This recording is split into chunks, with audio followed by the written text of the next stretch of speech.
Layer skin hair and laser clinic లో latest టెక్నాలజీతో laser hair removal, anti ageing and hair fall issues కి advance treatments అన్ని ఇక cost గురించి వరి అవ్వాల్సిన అవసరం లేకుండా అందిస్తున్నారు. ఇంకా మీ కాన్ఫిడెన్స్ ని తిరిగి తెచ్చుకోండి. Get your free consultation now.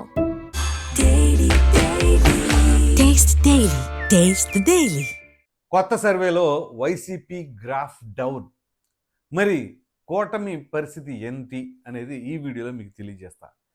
ఇక వివరాల్లోకి వెళ్ళినట్లయితే మనం ఎప్పుడో 2024 ఎన్నికలకు ముందు ఈ సర్వేలు అవి ఇవి అని చెప్పేసి రెగ్యులర్గా చేస్తూ ఉండేవాళ్ళం. ఇప్పుడు తాజాగా మూడ్ ఆఫ్ ద నేషన్ అని చెప్పేసి వాళ్ళు ఇండియా టుడే వాళ్ళ ద్వారా రెగ్యులర్గా, అంటే ఎట్లా ఉంటుంది అంటే సంవత్సరానికి 2 సార్లు, ఎవ్రీ 6 మంత్స్కి ఒకసారి సర్వే చేస్తూ ఉంటారు. తాజాగా అది బయటికి రిలీజ్ చేశారు నిన్ననే. సో మరోసారి ప్రధాని మోదీ రాబోతున్నారు అధికారంలోకి అనేది ఆ యొక్క సర్వే సారాంశం. అలాగే ఆంధ్రప్రదేశ్కి సంబంధించి కూడా ఏంటి అని చెప్పేసి మొత్తం మీకు వివరాలు తెలియజేస్తాను. సో ఇక వివరాల్లోకి వెళ్ళినట్లయితే, India Today C voter mood of the nation, ఏపీలో పరిస్థితులపై సర్వే ఫలితాలు విడుదల, ఇప్పటికిప్పుడు ఎన్నికలు జరిగితే పరిస్థితులు ఎలా.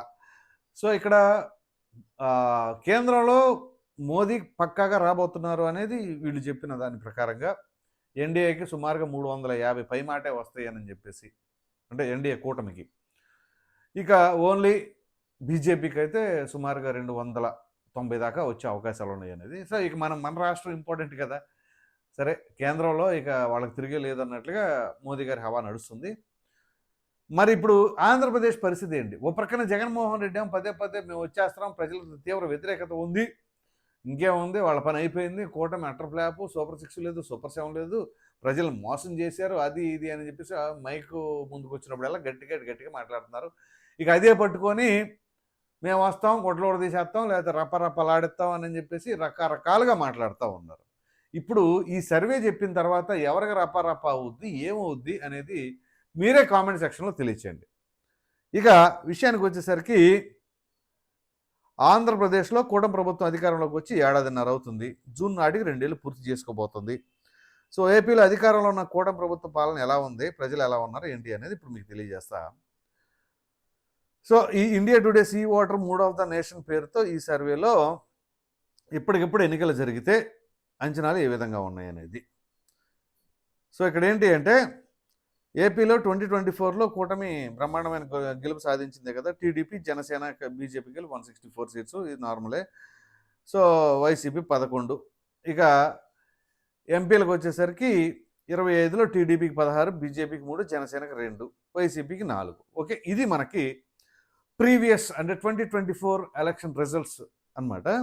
ఇప్పుడు చూస్తే ఈ సీ ఓటర్స్ ఫలితాల ప్రకారంగా, ఇండియా టుడే సీ ఓటర్స్ ఫలితాల ప్రకారంగా ఏపీలోని కూటమికి ఎన్డీఏ ఓటు శాతం 53 నుంచి 55% పెరిగినట్లు వెల్లడించారు.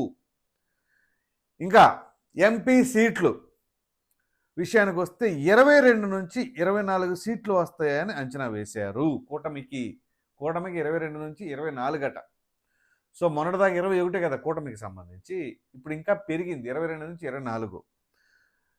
అలాగే వైఎస్ఆర్సీపీ ఓటు శాతం, మాకు 40% ఓటింగ్ వచ్చింది, 40% ఓటింగ్ వచ్చింది అన్న వాళ్ళకి కాస్త 1% పడిపోయింది. ఇంకా 1% పడింది, ఇంకెంత పడిందో కానీ ప్రజెంట్ అయితే వీళ్ళు చెబుతున్న దాని ప్రకారంగా 1% పడిపోయి ఎంపీ సీట్లు 1 నుంచి 3 మాత్రమే వస్తాయట. 1 నుంచి 3 గుర్తుంచుకోండి, వైసీపీకి మాత్రమే వస్తాయట. ఇక కాంగ్రెస్ పార్టీతో పాటుగా ఇతరులు కలిపి 6% ఉంటుందని అంచనా వేస్తున్నారు. ఇది వైసీపీకి డేంజర్ సిగ్నల్. కాంగ్రెస్ పార్టీతో పాటుగా ఇతరులు కలిపి 6% ఉంటుందని అంచనా. అసలు కాంగ్రెస్ పార్టీకి ఓట్ పర్సంటేజ్ ఎంత ఉంది మొన్న ఆంధ్రప్రదేశ్లో? 1% కూడా లేదు. అటువంటిది 6% పెరగడానికి గల కారణం ఏంటి? వైసీపీలో ఉన్న నాయకులు కావచ్చు, లేకపోతే వైసీపీని ఫాలో అవుతున్న క్యాడర్ కావచ్చు. ఇక వైసీపీ వాళ్ళ తీరు మారదు, వీళ్ళ వ్యవహార శైలి ఇంతే, ఇలా ఉంటే కష్టమే అని అనుకున్న వాళ్ళు మరలా తిరిగి కాంగ్రెస్ వైపు చూస్తున్నట్లుగా అర్థం చేసుకోవాలి. సో ఇప్పుడు అదేమవుతుంది అంటే 6% కాంగ్రెస్ పెరుగుతుంది. ఈ సర్వే ఫలితాలను బట్టి ఏపీలో కూటమి ప్రభుత్వంపై పాజిటివ్గానే ఉన్నారనే చర్చ జరుగుతుంది. ఎందుకంటే కూటమి బలంగా ఉండడంతో పాటుగా ప్రభుత్వ పథకాలతో ప్రజలు సానుకూలంగా ఉన్నారని చెప్తున్నారు. అయితే వైఎస్ఆర్సీపీకి మాత్రం 1% ఓటు షేర్ పడిపోతుంది అని చెప్పడం ఆసక్తికరంగా మారింది. సో వైసీపీ పరిస్థితి ఇప్పుడు ఏంటి అనేది దీన్ని బట్టి అర్థం చేసుకోండి. సో ఇక్కడ ఏంటి అంటే చాలా వరకు మనం కనుక మాట్లాడుకోవాల్సి వస్తే పదే పదే వీళ్ళు చెప్పుకుంటున్న విషయానికి వస్తే, అంటే ఇక్కడ తెలంగాణ గురించి కూడా ఇచ్చారులేండి. తెలంగాణ గురించి ఇచ్చిన మనం ఇప్పుడు ఏపీకి సంబంధించి మాత్రమే చర్చించుకుంటున్నాం కాబట్టి సరే, తెలంగాణ గురించి కూడా మీకు వన్ లైన్లో చెప్తాను. సో ఇక్కడ కాంగ్రెస్ పార్టీకి 2024లో 40.1% ఓట్ షేర్ వచ్చింది. ఇప్పుడు 41% పెరిగిందంట. కాంగ్రెస్కి పెరిగింది తెలంగాణలో. బీజేపీకి 35% ఉండగా అది 33% తగ్గింది. ఈ బీఆర్ఎస్కి వచ్చేసరికి 16.6% 2024 అంటే ఎంపీ ఎలక్షన్స్ అప్పుడు రాగా 18% పెరిగిందంట. అది తెలంగాణలో కాంగ్రెస్ పార్టీ కాస్త బలం పెరగగా బీజేపీకి తగ్గింది, బీఆర్ఎస్కి 1% పెరిగింది. ఇక దేశవ్యాప్తంగా చెప్తే ఇందాక చెప్పాను కదా, ఏకంగా ఎన్డీఏకి 352 సీట్లు గెలుస్తుందని అంచనా వేశారు. వీటిలో బీజేపీకి సొంతంగా 287 సీట్లు వస్తాయంట. ఇండియా కూటమికి మాత్రం 182 స్థానాలకు పరిమితం. కాంగ్రెస్ పార్టీ 80 స్థానాలు మాత్రమే దక్కుతాయని ఈ సర్వేను బట్టి అర్థం చేసుకోవచ్చు. సో వైసీపీ వాళ్ళు ఇప్పుడు చెప్పండి, అంటే ఏదో ఒక పార్టీ ఇన్ఫ్లుయెన్స్ చేసి చేయించే సర్వేలేం కాదు. జాతీయ సంస్థ సర్వేలు, India today, mood of the nation, వాళ్ళు రెగ్యులర్గా ఎవ్రీ ఇయర్ ట్వైస్ చేస్తారు. సో ఒక పార్టీ ఇన్ఫ్లుయెన్స్ చేసి చేయించుకునే ఆస్కారం కూడా లేనిది. మరి ఇప్పుడు దీనిని బట్టి మీ పార్టీ యొక్క భవిష్యత్తు ఏ రకంగా ఉంటుంది అంటే, అటు పార్టీలో నాయకులకి నమ్మకం లేదు, కేడర్కి నమ్మకం లేదు. అసలు దీనికి గల కారణం ఏంటి? సాధారణంగా ప్రతిపక్షంలో ఉన్నప్పుడు ఆయా పార్టీకి ఖచ్చితంగా 1 సంవత్సరంన్నర కాలం, 1 సంవత్సరం 2 సంవత్సరాలైనా ఎంతో కొంతకి పెరుగుద్ది. ఇప్పుడు అంతెందుకు, మీరు బీఆర్ఎస్ తీసుకోండి. తెలంగాణలో 2024 వచ్చేసరికి, అంటే 2023 డిసెంబర్లో ఎన్నికలు జరిగింది. డిసెంబర్ 3న అసెంబ్లీ ఎన్నికలు. 24 మే నెలలో 24 మే నెలలోకి వచ్చేసరికి పార్లమెంటరీ ఎన్నికలు జరిగినాయి. సో అప్పుడు ఏం జరిగింది? అసలు బీఆర్ఎస్కి కంప్లీట్గా పోయినాయి, ఏం రాల, ఒక్క సీటు కూడా ఎంపీ సీటు కూడా గెలవాల. కానీ ఇప్పుడు వాళ్ళది ఆ అసెంబ్లీ ఎన్నికలు జరిగి 2 సంవత్సరాలు దాటింది. ఈ 2 సంవత్సరాలు దాటిన క్రమంలో బీఆర్ఎస్కి కొంత పర్సెంటేజ్ పెరిగింది. కొంత బీఆర్ఎస్కి ఏది 1%, 1.5% పెరిగింది. వైసీపీకి కూడా ఇప్పుడు ఇక్కడ అక్కడన్నా ఇంకా అపోజిషన్ బీజేపీ, బీఆర్ఎస్ ఉంది. మన ఆంధ్రప్రదేశ్లో ఉన్నదే ఒకటి పార్టీ వైసీపీ. ఈ కాంగ్రెస్ అవన్నీ మనం కన్సిడర్ చేసుకోవాల్సిన అవసరం లేదు, ఎందుకంటే వాళ్ళకి అంత ఓట్ షేర్ లేదు కాబట్టి.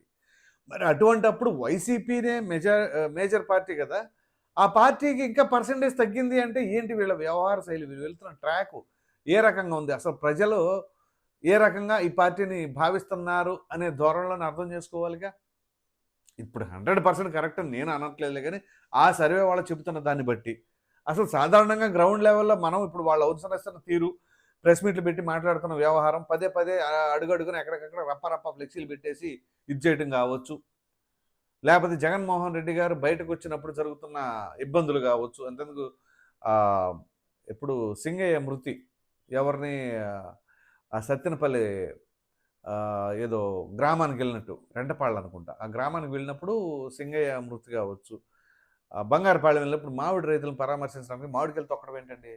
అసలు వాళ్ళకి ధరలు లేక అల్లాడిపోతుంటే ఆ మామిడికాయలు తొక్కించడం ఏంటి?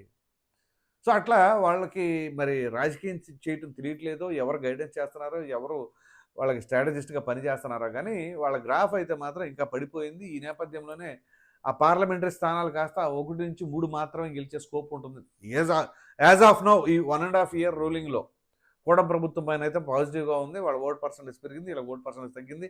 ఈ రెండింటికంటే డేంజర్ సిగ్నల్ ఏంటి అంటే, కాంగ్రెస్ పార్టీ ఓట్ పర్సెంటేజ్ 6% పెరిగింది.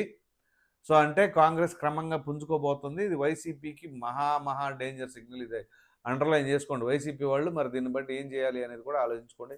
సో ఎనీహో మొత్తం మీద మాట్లాడుకోవాల్సి వస్తే, ఈ మూడ్ ఆఫ్ ద నేషన్ వ్యవహారంలో వాళ్ళు ఏదైతే సర్వే నిర్వహించారో ఆ సర్వే ప్రకారంగా కేంద్రంలో మరలా ఎన్డీఏ అధికారంలో రాబోతుంది, రాష్ట్రంలో కూడా మరలా ఎన్డీఏది అధికారంలో రాబోతుంది అని చెప్పేసి అయితే క్లియర్ కట్గా అర్థమవుతుంది. మరి మీరేమనుకుంటున్నారో అనే అభిప్రాయాన్ని కామెంట్ రూపంలో ఖచ్చితంగా తెలియజేయండి.